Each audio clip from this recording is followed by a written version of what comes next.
Si l'on connaît avant tout Jodie Foster comme actrice, en réalité, elle multiplie les métiers du cinéma. En premier lieu, en qualité de productrice ou de productrice exécutive pour près d'une dizaine de films. Parmi ceux-ci, elle cite souvent Nell comme étant très important pour elle, aussi en tant qu'actrice.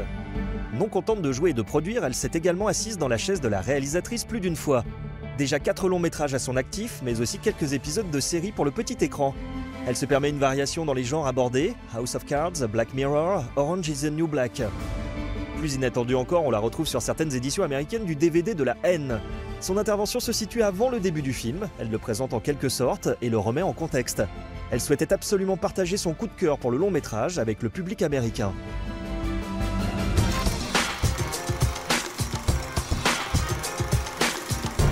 La carrière de Jodie Foster démarre en fanfare à l'âge de 14 ans dans le culte Taxi Driver de Martin Scorsese.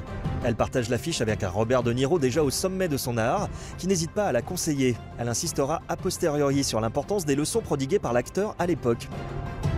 Le film Les Accusés traite du viol, un sujet délicat, mais qu'elle tient à mieux connaître pour jouer son rôle. Pour ce faire, l'actrice participe à des groupes de parole pendant la préparation du tournage. Pendant plusieurs semaines, elle lira également de nombreux témoignages de victimes. Cette implication concerne autant la psychologie des personnages qu'elle interprète que leur talent pratique. On peut prendre l'exemple du film Somersby, qui se déroule à la fin de la guerre de Sécession. Elle apprend à conduire une voiture à planche pour l'occasion, un talent caché plutôt singulier. Elle est la mère de 2 enfants, Charles et Kit, respectivement nés en 1998 et en 2001. Les parenthèses accordées à sa vie privée et à son activité de jeune maman furent courtes dans les 2 cas. 4 mois à peine après chaque naissance, elle retournait sur les plateaux pour reprendre le travail.